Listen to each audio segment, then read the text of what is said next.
तो दोस्तों ये देखो, ये महाराष्ट्र बोर्ड का क्लास 10 का जो 13 तारीख को पेपर हुआ है मैथ्स का अलजेब्रा का, ये वो क्वेश्चन है। इसका आंसर की मैं आपको निकाल के बताऊंगा, तो फटाफट जुड़ जाइए मेरे इस वीडियो से। लाइक करो और अच्छा लगा तो लाइक करो, शेयर करो, सब्सक्राइब करना, ठीक है। अभी आप देखो, पहला क्वेश्चन होता है choose the correct alternative from given. आपको एक करेक्ट अल्टरनेटिव चूज करना होता है जो कि 4 मार्क का होता है। 4 क्वेश्चन 4 मार्क का था। तो यहाँ पर क्या बोला है कि 3 is one of the root of quadratic equation. Quadratic equation दिया हुआ है आपको, क्या दिया हुआ है कि x square minus 7x plus 12 equal to 0। और उन्होंने बोला है कि इसका एक रूट 3 है, मतलब जहाँ पर x रहेगा वहाँ 3 डाल दो, जहाँ पर x रहेगा वहाँ 3 डाल दो, आपको इसको k मिल जाएगा, क्योंकि k फाइंड आउट करना है। 3 का स्क्वायर हो जाएगा 9k minus 7 3 21 plus 12 equal to 0। Minus 21 में से अगर 12 को प्लस माइनस 21 प्लस 12 करेंगे आप, तो आपको मिलेगा माइनस 9 इक्वल टू 0। माइनस 9 उधर जाएगा तो प्लस 9 हो जाएगा, तो आपका आंसर आएगा 9k इज इक्वल टू 9। और दोनों तरफ 9 से डिवाइड कर दो तो आपको k मिल जाएगा, जो कि आंसर है k इज इक्वल टू 1। तो इसका ऑप्शन 1 करेक्ट आएगा, ऑप्शन ए करेक्ट आएगा। समझ में आया? तो देखते हैं सेकंड क्वेश्चन। इसी का सेकंड क्वेश्चन क्या दिया, to draw the graph. Graph को ड्रॉ करने के लिए एक इक्वेशन दी हुई है x plus 2y is equal to 4। और उन्होंने बोला है अगर x अगर y 1 रहा तो x क्या रहेगा। तो जहाँ भी y है उसको 1 कर दो, तो x प्लस 2 1 ज़ा 2 हो जाएगा इज इक्वल टू 4, और 2 को उधर लेके जाऊंगा तो 4 माइनस 2 हो जाएगा, प्लस 2 इधर जाके माइनस 2 हो जा रहा है। आपका आंसर आ रहा है x इज इक्वल टू 2। तो आपका आंसर बी होगा, x इज इक्वल टू 2, ठीक है। थर्ड क्वेश्चन क्या बोला है, for an AP arithmetic progression. ये आपका अरिथमेटिक प्रोग्रेशन का क्वेश्चन है। क्या बोला है, T7 जो है आपका 4 है, D आपका -4 है, तो A क्या आएगा। तो Tn का आपको यहाँ पर फॉर्मूला लगेगा a plus n minus 1 D. अब T7 बोले तो n आपका 7 हो जाएगा, तो n की जगह पर 7 लिख दो। a आपका निकालना है, n की जगह पर 7 लिख देंगे, d की जगह पर -4 लिख देंगे, ठीक है। T7 की वैल्यू दी हुई है 4 is equal to a plus 7 में से 1 गया तो क्या बचेगा 6 मल्टीप्लाई बाय -4। सबसे पहले मल्टीप्लाई करना था आपको, -24 हो जाता, 6 4 24 प्लस माइनस माइनस, और -24 को इधर लेके आना तो +24 हो जाएगा। तो a की वैल्यू आपके आ जाती थी 28। तो a की वैल्यू क्या आएंगी 28, जो कि डी ऑप्शन आपका करेक्ट है। समझ में आया? अब चलते हैं फोर्थ क्वेश्चन पे, जो कि एकदम सिंपल है। क्या बोला है कि जीएसटी आयन नंबर में अल्फा न्यूमरल नंबर कितना होता है, तो वो 15 नंबर होता है। टोटल कितना नंबर होता है, 15 नंबर होता है। तो ये 4 एमसीक्यूज आपके यहाँ पर इस तरह से आएंगे। अगर आपका चारों करेक्ट तो आपको 4 मार्क्स मिल गए। चलिए पढ़ते हैं बी क्वेश्चन पर। बी क्वेश्चन क्या बता रहा है, बी क्वेश्चन बोल रहा है solve the following sub question. इसको सॉल्व करना है। If 17x plus 15y is equal to 11, 15x plus 17y is equal to 21, find the value of x minus Y. तो ये क्वेश्चन जो है आपका 1 मार्क के लिए, हर क्वेश्चन 1 मार्क के लिए। तो इसको मैं देखो आपको सिंपल सा सॉल्व करके बताता हूँ। एक बोला है कि 17x plus 15y is equal to 11, और एक बोला है कि 15x, एक इक्वेशन ये है 15x 17y is equal to 21। उन्होंने बोला है कि x माइनस वाई निकालना है। तो आपको क्या करना है पता है क्या, ये नीचे वाले की साइन चेंज कर दो, ये माइनस कर दो, ये प्लस है तो इसको भी माइनस कर दो, ये प्लस है इसको भी माइनस कर दो। अब क्या होगा, 17 में से 15 गया तो कितना बचेगा 2x। 15 में से 17 गया, यहाँ बड़े की साइन माइनस है तो माइनस लगाओ, और बड़े में से छोटा माइनस कर दो, ये भी 2y रहेगा। 17 माइनस 15 2y, और बड़े की साइन माइनस। 11 में से 21, यहाँ पे बड़े में से माइनस छोटा करो तो 10 आंसर आएगा, बड़े की साइन माइनस। तो यहाँ आ रहा है 2x minus 2y is equal to -10। अब 2 कॉमन निकाल दो, आपको बचेगा x minus Y is equal to -10, ठीक है। अब 2 हम लोग इधर लेकर आ जाएंगे डिवाइड में, तो आपका आंसर आ जाएगा x minus Y is equal to -10 upon 2। 2 का टेबल में 10 कब आता है, 5 पर आता है, ठीक है। तो आपका x माइनस वाई की वैल्यू क्या आएंगी यहाँ पर -5। ये 1 मार्क के लिए क्वेश्चन था इस तरह से। x minus Y is equal to क्या आएगा -5। आया समझ में? ठीक है, चलिए बढ़ते हैं सेकंड क्वेश्चन पर। सेकंड क्वेश्चन क्या दिया है, find first term of sequence. एक सीक्वेंस दी हुई है Tn is equal to 3n minus 2, उसका फर्स्ट टर्म निकालना है। क्या निकालना है, बहुत सिंपल क्वेश्चन है, क्या निकालना है फर्स्ट टर्म। तो सेकंड क्वेश्चन क्या है, Tn is equal to 3n minus 2, और बोला है फर्स्ट टर्म निकालना है। फर्स्ट टर्म मतलब होता है कि n इज इक्वल टू 1, जहाँ जहाँ n है वहाँ 1 डाल दो, 3 इंटू एन की जगह 1 आ जाएगा, 3 1 सा 3 माइनस 2, आपका आंसर आया 1। तो T1 फर्स्ट टर्म आपका क्या आएगा 1 आएगा, फर्स्ट टर्म क्या आएगा 1 आएगा। ये 1 मार्क का क्वेश्चन, इतना सिंपल क्वेश्चन था। थर्ड क्वेश्चन की तरफ बढ़ते हैं। मैं फटाफट इसलिए कर रहा हूँ ताकि आपको टाइम वेस्ट ना हो। If face value of share is 100 and market value is 150, the rate of brokerage is 2%. Find brokerage paid on one share.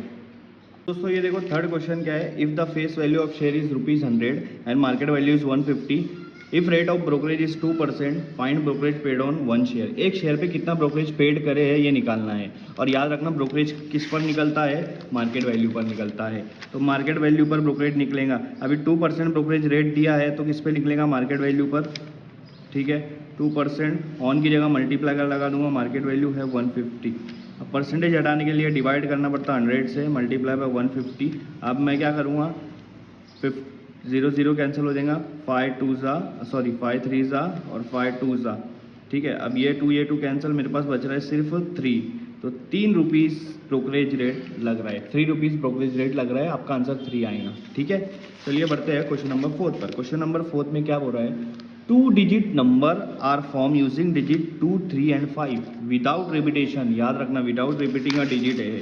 उन्होंने बोला है ये 3 डिजिट आपको दिया है, इससे 2 डिजिट नंबर बनाओ, कितने बनेंगे उसके सैंपल स्पेस निकालना है। सिंपल है, पहला बनेगा 23, दूसरा बनेगा 25, ये 2 को रख के 3, 2 को रख के 5, उसके बाद बनेगा 32, 35, रिपीट नहीं होना चाहिए, मतलब 22 नहीं आना चाहिए, 33 नहीं आना चाहिए, 55 नहीं आना चाहिए। 22 में 2 रिपीट हो रहा, 33 में 3 रिपीट हो रहा, 55 में 5 रिपीट हो रहा है, ये तीनों नहीं आना चाहिए। उसके अलावा सब आएगा। 35, उसके बाद 52, उसके बाद 53। ये आपके टोटल कितने हैं, कितने सैंपल स्पेस आ रहे हैं, number of sample space is equal to 6। तो ये आपका आंसर है, 6 सैंपल स्पेस आएंगे। तो देखो ये क्वेश्चन नंबर 2A दिया हुआ है यहाँ पर, complete the following activity and rewrite it any 2।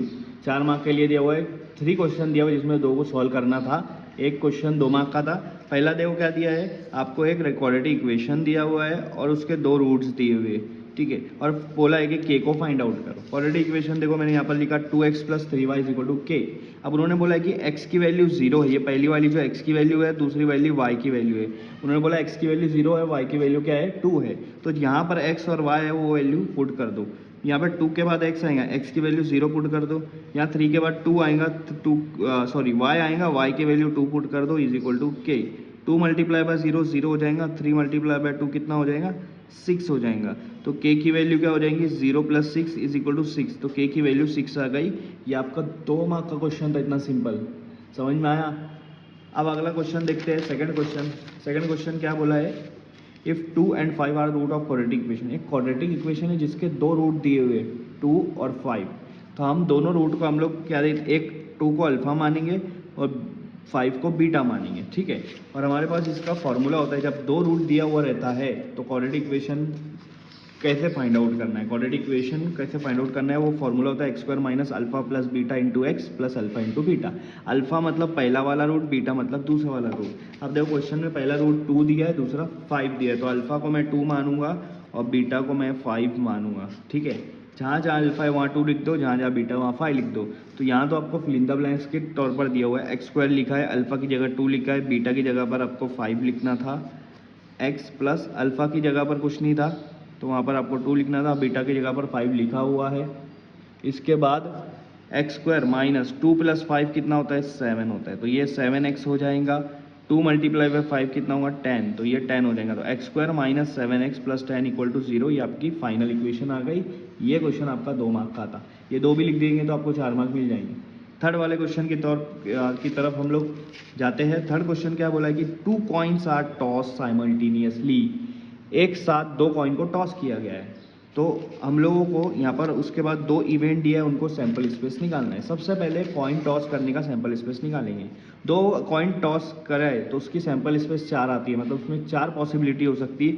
या तो दोनों टेल्स हो सकता है, या तो दोनों हेड्स हो सकता है, या एक हेड एक टेल, या पहला वाला टेल दूसरा वाला हेड। ये 4 पॉसिबिलिटी आएंगी। तो नंबर ऑफ सैंपल स्पेस 4 हो गए। अब पहला इवेंट देखते हैं। इवेंट ए क्या बोला है कि टू गेट एटलीस्ट 1 हेड। इसका मतलब होता है कि कम से कम एक हेड आना चाहिए, कम से कम एक एच आना चाहिए। अब आप बोलो कम से कम एक एच आना चाहिए, मतलब 2 भी आया चलेगा, 3 भी आया चलेगा, 4 भी आया चलेगा, एक से ज़्यादा कितना भी आना चाहिए, लेकिन एक से कम नहीं आना चाहिए। पहले वाले में देखो यहाँ पर हेड है क्या, नहीं है, यहाँ पर 0 हेड है, तो ये इसके अंदर नहीं आएगा।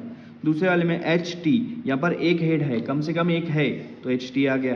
टी एच, यहाँ पे भी एक एच है, कम से कम एक एच है, तो टी एच आ गया। एच एच, यहाँ भी कम से कम एक है, एक से ज़्यादा है वो चलेगा, एक से कम नहीं है ना, हाँ, तो ये भी लिखेंगे हम लोग एच एच, ठीक है। इवेंट बी में क्या बोला, टू गेट नो हेड, मतलब ये चारों सैंपल स्पेस में से, इस सैंपल स्पेस में से चारों एलिमेंट में से ऐसा एलिमेंट देखना जिसमें हेड है ही नहीं, तो ये तो नहीं हो सकता, ये तो नहीं हो सकता, ये तो नहीं हो सकता है, एक ही एलिमेंट है टी टी जिसमें हेड नहीं है, तो यहाँ लिख देना है टी टी। ये आपका 2 मार्क का क्वेश्चन था, इतना सिंपल, इस तरह से आपको ये सॉल्व करना था। क्वेश्चन देखते हैं B, solve the following sub question any 4, कोई भी 4 क्वेश्चन आपको सॉल्व करने हैं, एक क्वेश्चन 2 मार्क का है, ठीक है, 2 मार्क के क्वेश्चन है। यहाँ पर दिया हुआ है A B C D is a triangle, A B C D क्या है, ट्राइंगल है, और 2 साइमल्टेनियस इक्वेशन हमको लिखना है इस तरह से, साइमल्टेनियस इक्वेशन इस तरह से लिखना है, A B C D triangle है, अरे सॉरी रेक्टेंगल है, ओके। तो अब यहाँ पर मैं आपको बताता हूँ, सबसे पहले आपको प्रॉपर्टीज़ पता होना चाहिए रेक्टेंगल की प्रॉपर्टीज़ पता होना चाहिए, उसके उस पर ही आप लिख सकते हो यहाँ पर इक्वेशन। यहाँ पर रेक्टेंगल क्या होता है कि अपोजिट साइड हमेशा इक्वल होती है, ए बी जो है वो सी डी के बराबर होगा, एंड बी सी जो है वो ए डी के बराबर होगा, बी सी जो है वो ए डी के बराबर होगा, समझ में आया। अब ए बी क्या है, ए बी है 2x + y + 8 और सी डी है आपका 4x - y, ये वाला और ये वाला दोनों इक्वल होना चाहिए, ठीक है। तो दोनों इक्वेशन सामने सामने लिख दो, 4x - y = 2x + y + 8, ये दोनों इक्वेशन इक्वल होना चाहिए प्रॉपर्टीज़ के हिसाब से, ठीक है। रेक्टेंगल की प्रॉपर्टीज़ के हिसाब से अपोजिट साइड इक्वल होती है, तो ये दोनों को इक्वल कर दिया।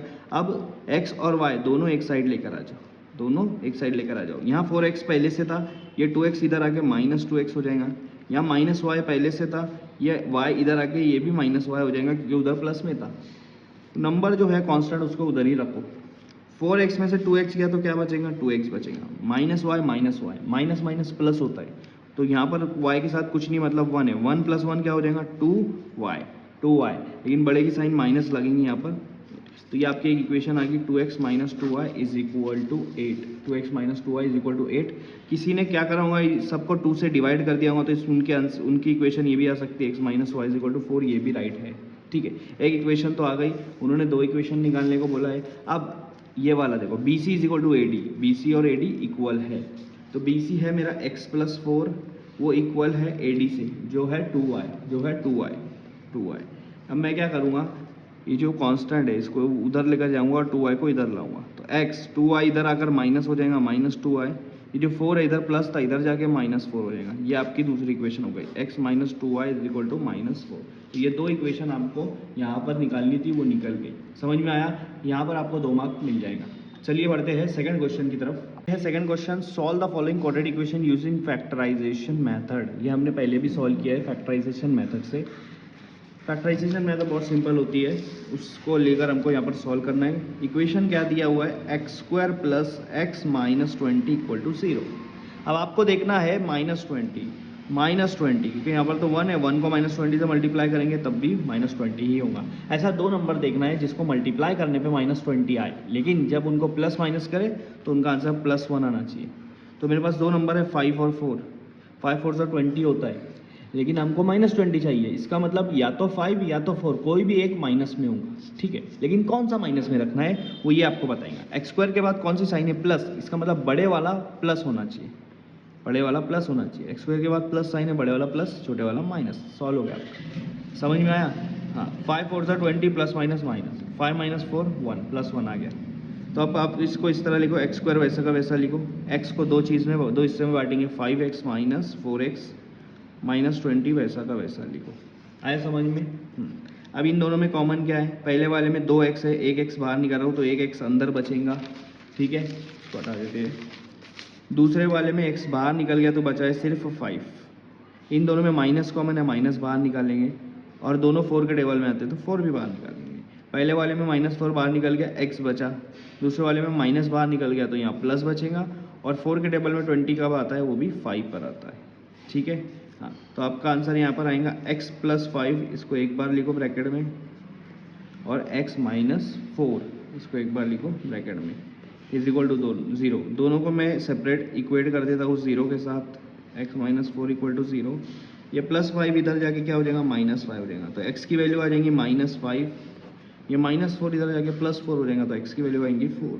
तो आपके पास दो इक्वेशन, 2 रूट आ गया क्वाड्रेटिक इक्वेशन का, -5 और 4। इस तरह से इसको सॉल्व करना था। चलिए बढ़ते हैं थर्ड क्वेश्चन की तरफ। तो देखो ये थर्ड क्वेश्चन है, find the 19 term of following AP. AP मतलब अरिथमेटिक प्रोग्रेशन का क्वेश्चन है और बोला है कि 19 टर्म तो निकालो फॉलोइंग एपी का। एपी क्या दिया हुआ है 7, 13, 19, 25, इसका 19 टर्म निकालना है, ठीक है।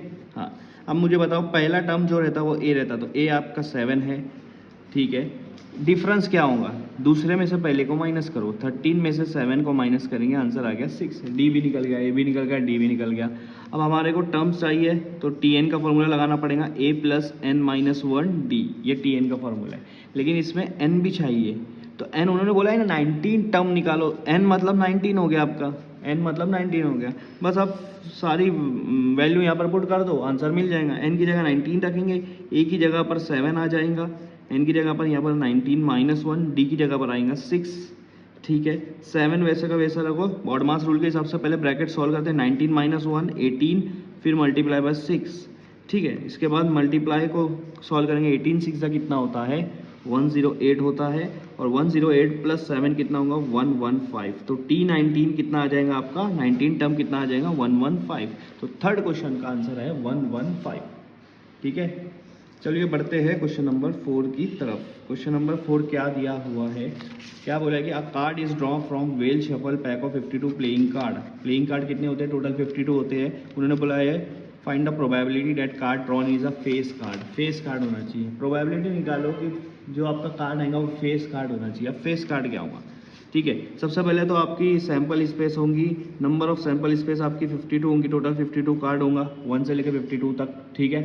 अब फेस कार्ड वो होते हैं किंग, क्वीन और जोकर, जैक जिसको बोलते हैं जे क्यू के, ये तीनों फेस कार्ड है। और ये तीनों फेस कार्ड 4 बार आते हैं, टोटल तीनों 4 बार आते हैं, ठीक है। 3 4 12। तो आपका यहाँ पर क्या है फेस कार्ड टोटल कितने होते हैं, टोटल फेस कार्ड 12 होते हैं। तो N of A, face card को ए मान लूंगा, एन ऑफ ए आपका 12 है, ठीक है। एन ऑफ एस आपके पास 52 है, ठीक है। हाँ अब आप देखो यहाँ पर प्रोबेबिलिटी ऑफ ए निकालना है आपको, तो N of A upon N of S आ जाएगा। एन ऑफ ए आपके पास 12 है, एन ऑफ एस आपके पास 52 है। तो 12 और 52 इसको और कट करो, 12 के टेबल 12 2 से कट होगा, ये 6 हो जाएगा, 52 2 से कट होगा, ये 26 हो जाएगा। और इसको तुम कट कर सकते हो 3 2 6, सॉरी 2 3 6, और ये हो जाएगा 13। तो आपका प्रोबेबिलिटी इस क्वेश्चन का आएगा 3/13, 3/13 आपका आंसर आएगा। सो देखो यहाँ पर अब हम लोग देखते हैं क्वेश्चन नंबर 5। क्वेश्चन नंबर 5 तो देखो क्या है, following table show classification of number of workers and number of hours they work in a software company. तो हम लोग को प्रिपेयर करना है upper limit type cumulative frequency distribution table, ठीक है। ये हम लोग को प्रिपेयर करना है। अब आप देखो यहाँ पर नंबर ऑफ हावर्स दिया है, नंबर ऑफ वर्कर्स दिया है। तो सबसे पहले आपको यहाँ पर टेबल बनाना है, 2 मार्क के लिए है, तो टेबल बनाना है, वहाँ पर लिखना है क्लास में आपका आएगा 8 to 10 दिया हुआ है, 10 to 12, 12 to 14, 14 to 16। आप लिख सकते हो लेस देन 10, लेस देन, दूसरा 12 है, हाईएस्ट जो है ना वो उससे लेस देन आएगा, लेस देन, इन दोनों में बड़ा कौन सा है 14, और ये आएगा लेस देन 16, ठीक है। इसके बाद आपको फ्रीक्वेंसी लिखना है, फ्रीक्वेंसी आपका ये रहेगा नंबर ऑफ वर्कर्स 150, 500, 300 एंड 50, ठीक है। अब यहाँ पर आपको क्युमुलेटिव फ्रीक्वेंसी लिखना है लेस देन टाइप की।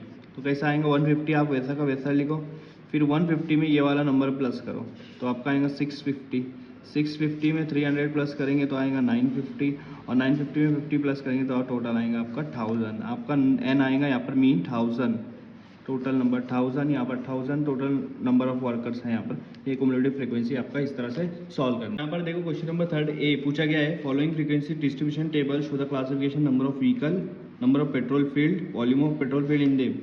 तो टू फाइंड द मॉड निकालना है। मॉड, जब भी मॉड निकालेंगे सबसे पहले आप फ्रीक्वेंसी टेबल में देखो, इसमें सबसे बड़ा नंबर कौन सा है 40, उसके सामने वाला जो आपका ये होगा ये मॉडल क्लास होगा, सब उसके सामने वाला क्लास जो होगा वो आपका मॉडल क्लास होगा, ठीक है। तो यहाँ मॉडल क्लास की जगह पर आपको लिखना था 3.5 to 6.5, ये आपका पहला। उसके बाद बोला है कि मॉड, ठीक है, मॉड में क्वेश्चन मॉड का फॉर्मूला यहाँ पर है L plus F1 minus F0 divide by 2F1 minus 2F0 minus F2, यहाँ पर F2 आएगा। अब ये जो आपका मॉड सबसे बड़ा वाला रहेगा ये F1 रहेगा, उसके ऊपर F0 यहाँ पर और ये F2 इस तरह से, ठीक है। हाँ ठीक है, अभी देखो L यहाँ पर L जो आएगा आपका ये 3.5, ये 3.5 यहाँ पर आ जाएगा, ठीक है। यहाँ पर F2 आ जा रहा है, मॉड 3.5 प्लस F1 की जगह 40 आ गया माइनस 33, 2 इंटू 40 माइनस 33 माइनस 27, ये तीनों वैल्यू यहाँ पुट हो गई है। H मतलब इन दोनों के बीच का डिफरेंस, ये सब जो है ना इनके बीच का डिफरेंस आएगा 3, बीच का डिफरेंस आएगा 3, ठीक है।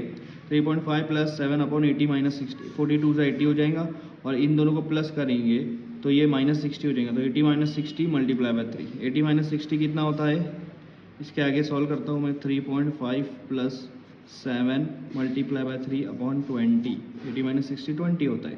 3.5 प्लस 7 3 से कितना होगा 21/20 और 21/20 आप डिवाइड करो तो आपका आंसर आएगा 3.5 प्लस 1.05, क्या आएगा 1.05। इन दोनों को अगर आप प्लस करोगे तो आपका फाइनल आंसर आएगा 4.55। तो इसका आंसर क्या आ रहा है 4.55, फाइनल आंसर इसका 4.55, ठीक है। तो ये आपका यहाँ पर सॉल्व होता है। अब बी के ऊपर जाते हैं हम लोग, क्वेश्चन नंबर 3 के बी के ऊपर जाते हैं जो कि जीएसटी के ऊपर दिया हुआ है आपका।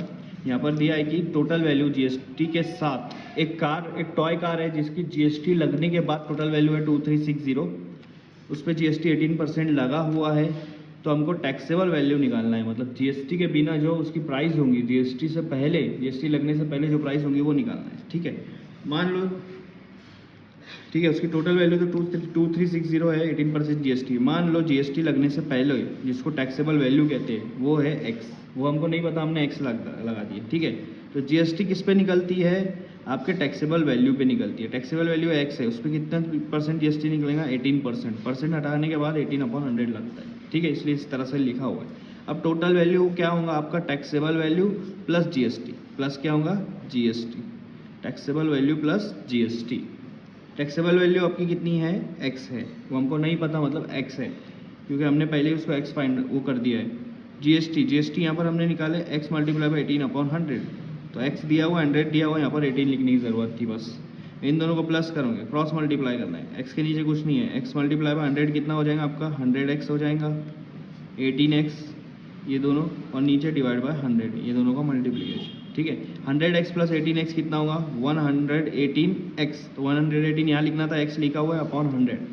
अब क्या करना है, ये 100 को ये साइड लेकर जाकर पहले इधर राइट साइड में डिवाइड, इधर जाकर मल्टीप्लाई होगा, तो 2360 से मल्टीप्लाई हो गया 100, राइट साइड में बचा 118 और x, ये दो बचा बस, ठीक है। अब 118 को भी इधर लेके आएंगे क्योंकि x निकालना है ना हमको, तो x को अकेले रखेंगे, 118 को इधर डिवाइड कर देंगे, तो किसके नीचे डिवाइड होगा 2360 मल्टीप्लाई 100 के नीचे 118 डिवाइड होगा। अब आप देखो 118 118 को डबल करोगे तो आपका आंसर आएगा 236, क्या आंसर आएगा 236। तो 118 को 1 सा 118 2 सा, ये 0 ऊपर आ जाएगा, 20 मल्टीप्लाई बाय 100, 20 मल्टीप्लाई बाय 100 कितना आ रहा है आपका 2000, तो आपका आंसर आएगा 2000 जीएसटी लगने से पहले, मतलब टैक्सेबल वैल्यू उसका कितना होगा 2000 रुपीज़। इस तरह से इसको सॉल्व करना था। देखेंगे क्वेश्चन नंबर 3 का बी जो दिया है, solve the following sub question any two, कोई भी 2 आपको फाइंड आउट करना है और आपको इसमें 6 मार्क्स का क्वेश्चन दिया है, ये मतलब एक क्वेश्चन 3 मार्क का है, ठीक है। पहला क्वेश्चन दिया है, solve the following quadratic equation by formula method, 3m² - m - 10 = 0। तो क्वाड्रेटिक इक्वेशन आपको फार्मूला मेथड से सॉल्व करना है। फार्मूला मेथड क्या होता है आपको ये पता है आपको, -b plus minus √b² - 4ac/2a, ठीक है। अब a जो होता है वो m² से पहले जो लिखा हुआ नंबर वो a होगा, मतलब m² का कोएफिशिएंट, b होगा m का कोएफिशिएंट, m के साथ कुछ नहीं है मतलब 1 है और उससे पहले माइनस, इसलिए मैंने b को -1 रखा, c आपका आएगा -10, ठीक है। सबसे पहले हम लोग क्या करेंगे, b² - 4ac का फॉर्मूला यूज की वैल्यू निकाल लेंगे। b क्या है -1 का स्क्वायर कर दो, उसके बाद -4, a बोले तो आपका 3 है और c बोले तो आपका -10 है। -1 का स्क्वायर 1 होता है, -4 3 = 12, 12 10 = 120, तो ये माइनस है तो इसी आएगा -120। ये देखो -1 का स्क्वायर 1, ये माइनस और इनका मल्टीप्लिकेशन -120 आएगा, 1 माइनस माइनस होता है प्लस, 120 आपका आंसर आएगा 121। b² - 4ac का आंसर आएगा 121। अब ये वैल्यू ये सारी वैल्यू हमको फार्मूला में पुट करना है। माइनस बी बोला है, माइनस पहले लिखो फार्मूले का, उसके बाद बी लिखना है। बी आ रहा है आपका -1, उसके बाद प्लस माइनस, उसके बाद b² - 4ac है, तो इसकी वैल्यू हमने निकाल दिया है 121। यहाँ लिखो 121 upon 2a, 2 multiply by a आपका 3 है यहाँ पर, ठीक है। माइनस माइनस प्लस हो जाएगा, +1 हो गया, प्लस माइनस रूट 121 कितना होता है 11 हो जाता है, तो क्योंकि रूट 121 का रूट है 11, 2 3 = 6, ठीक है। x = अब इसको अलग अलग कर लेंगे, 1 + 11/6 और 1 - 11/6। तो 1 + 11 कितना हो जाएगा 12, 12/6 कितना होता है 2। तो एक इक्वेशन आपकी निकल गई, एक रूट आपका निकल गया 2। दूसरा होगा 1 में से 11 गया तो हो जाएगा -10, क्योंकि 11 में से 1 गया तो 10 होता है, बड़े की साइन -/6।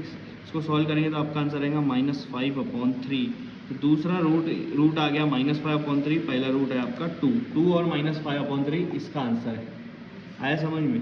इस तरह सॉल्व करना था। चलिए बढ़ते हैं सेकंड क्वेश्चन की तरफ। सेकंड क्वेश्चन क्या है, solve the following simultaneous equation using Cramer's rule. आपको क्रैमर्स रूल्स की मदद से इसको सॉल्व करना था। अब क्रैमर्स रूल्स की मदद से हम लोग इसको सॉल्व करने की कोशिश करते हैं। क्वेश्चन क्या है, 3x - 4y = 10 और 4x + 3y = 5, ये क्वेश्चन दिया हुआ है, ठीक है। तो हम इसको फटाफट सॉल्व कर लेते हैं। 3x - 4y = 10 कैसे सॉल्व करना था, 3x - 4y = 10 ये एक इक्वेशन हो गई, 4x + 3y = 5 ये सेकंड इक्वेशन हो गई आपकी, ठीक है। अब इसको हम लोग सॉल्व करेंगे, पहले d निकालेंगे। d में क्या होता है कि ये वाले नंबर्स हमको यहाँ लिखना पड़ता है, 3 - 4 4 3, सॉरी यहाँ पर 3 आएंगे, ठीक है। तो मैंने पहले ये दोनों को मल्टीप्लाई कर दूंगा, 3 3 = 9, उसके बाद माइनस फॉर्मूले का, उसके बाद इन दोनों को मल्टीप्लाई करूँगा, 4 4 = 16 और ये -16। तो आपका आंसर आएगा 9, माइनस माइनस प्लस हो जाएगा 16, आपका आंसर आ रहा है 25, ये डी का आंसर, ठीक है। इसके बाद मुझे निकालना है dx के लिए मैं क्या करूँगा, x की वैल्यू हटा दूंगा यहाँ से, उसकी जगह पर ला दूंगा 10 और 5, y की जगह पर वही रखना पड़ेगा, ठीक है।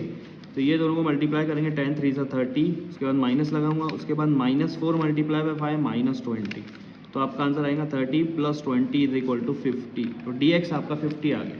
अब मुझे निकालना है dy कैसे निकालेंगे, x वैसा का वैसा रखेंगे, यहाँ पर d में 3 4, y को हटाकर उसकी जगह पर ये वैल्यू आएगी 10 और 5। अब इन दोनों को मल्टीप्लाई करूँगा, 5 3 = 15 होता है, माइनस लगेगा, 10 4 = कितना होगा 40 होगा, 15 - 40।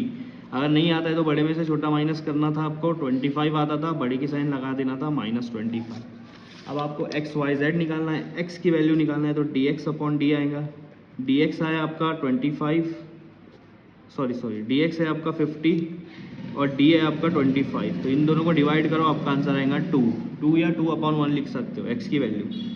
y dy/d, dy आपका आ रहा है -25 और d आ रहा है आपका 25, इन दोनों को कट करो, आपका आंसर आएगा -1।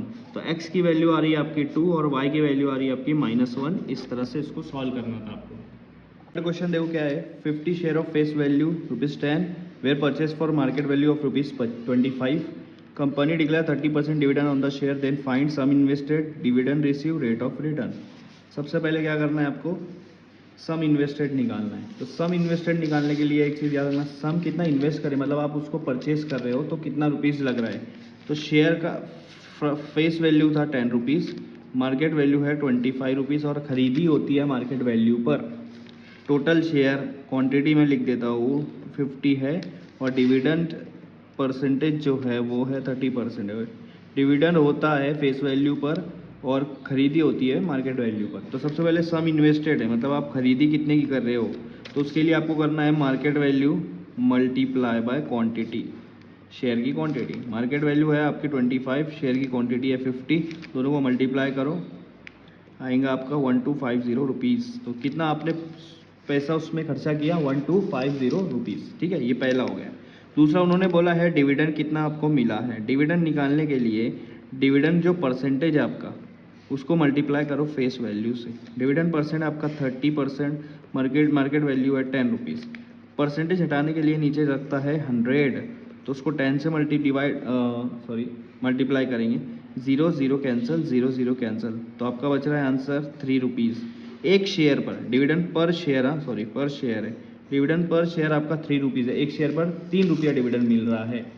तो आपके पास टोटल डिविडेंड निकालना है, तो टोटल डिविडेंड जो है वो 3 multiply by number of shares, dividend per share multiply by number of share. पर शेयर डिविडेंड कितना है 3 रुपीज़, नंबर ऑफ शेयर कितना है 50, तो आपका आंसर आ जाएगा 150 रुपीज़। तो टोटल डिविडेंड कितना है 150 रुपीज़। उसके बाद बोला है रेट ऑफ रिटर्न। कैसे निकालेंगे rate of return? Rate of return का फॉर्मूला एक ROR का, रेट ऑफ रिटर्न का ये फॉर्मूला है dividend receive divide by sum invested multiply by 100। Dividend receive total कितना है 150, यहाँ पर लिखना है आपको। सम इन्वेस्टेड जो आपने निकाला था 1250 multiply by 100। Dividend receive total रहेगा, सिर्फ पर शेयर नहीं रहेगा। ये जीरो कैंसिल, ठीक है। उसके बाद आप क्या कर सकते हो, 25 4 ज़ा 25 5 ज़ा, यहाँ पे आपका बचा है 15/5 मल्टीप्लाई बाय 4, 5 1 ज़ा 5 3 ज़ा। तो आपका आंसर आ रहा है 3 मल्टीप्लाई बाय 4 12%। कितना आ रहा है 12%। रेट ऑफ रिटर्न कितना आ रहा है 12%। तो ये आपका आंसर इस क्वेश्चन का आंसर यहाँ पर सॉल्व होता है, ठीक है। तो मैं बढ़ता हूँ फोर्थ क्वेश्चन की तरफ। तो यहाँ पर देखो फोर्थ क्वेश्चन दिया है, 1 coin and a die are throw simultaneously. एक कॉइन और एक डाई को थ्रो करेंगे साइमल्टेनियसली, मतलब एक साथ। तो उनकी प्रोबेबिलिटी निकालना है, 2 इवेंट दिया हुआ है। सबसे पहले मैं सैम्पल स्पेस निकाल लेता हूँ आपको। जब 1 कॉइन और 1 डाई जब थ्रो करते हैं तो क्या सैम्पल स्पेस निकलेंगे, H1 H2, हेड के साथ 1, हेड के साथ 2, हेड के साथ 3, ऐसे करते करते 6 तक के जाएगा, ठीक है। और फिर टेल के साथ 1, टेल के साथ 2, इसी तरह से ये 6 तक के जाएगा। टोटल 12 सैंपल स्पेस निकलती है। Number of sample space total कितना होगा 12 होगा। एन ऑफ एस कितना होगा 12 होगा, ठीक है। अब इवेंट ए उन्होंने क्या बोला है, यहाँ पर देखो इवेंट ए क्या बोला है, to get a head and a prime number. मतलब हेड आना चाहिए, टेल नहीं होना चाहिए, हेड आना चाहिए, लेकिन हेड के साथ क्या होगा प्राइम नंबर होगा। अब आप देखो ए निकालता हूँ मैं, हेड क्या होगा, पहला बोला हेड, तो हेड में से ये 6 में से कोई भी हो सकता है। टेल तो यहीं पर निकल गया, एलिमिनेट हो गया। उसके बाद बोला है कि हेड के साथ प्राइम नंबर होना चाहिए। प्राइम नंबर कौन कौन सा होता है, 2 होता है, 3 होता है, 5 होता है, 7 होता है, बट यहाँ 6 तक के, तो हम लोग करेंगे 2 3 5। तो H2 H3 और H5 ये 3 रहेगा, हेड एंड प्राइम नंबर। तो H आ गया हेड का, 2 3 5 प्राइम नंबर का आ गया। तो number of sample space of A, number of A, element of A कितना है 3 है। प्रोबेबिलिटी अगर आप ए की निकालोगे तो N of A upon N of S निकलता है। एन ऑफ ए आपका 3 है, एन ऑफ एस 12 है, डिवाइड करेंगे 1/4, आपका आंसर आएगा पी ऑफ ए का, ठीक है। यहाँ पर आपको आधी मार्क मिल जाएंगी, 1.5 मार्क। अब बी पे क्या बोला है उन्होंने, बी पर देखो, to get a tail and odd number. अब बोला है टेल, हेड नहीं आएगा, और टेल के साथ लेकिन ऑड नंबर आएगा। ऑड बोले तो 1 3 5, तो यहाँ होगा T1 T3 T5। तो इसके अंदर आएगा T1 T3 T5, ये तीनों आएगा। Number of element in B कितना है 3 है ये भी, और इसका भी अगर आप प्रोबेबिलिटी निकालेंगे बी का, तो वो भी आएगा n of B upon N of S, 3/12। तो आपका आंसर आएगा 1/4। इसका भी आंसर 1/4 आएगा। यहाँ पर आपको 3 मार्क पूरी मिलती है। आया समझ में?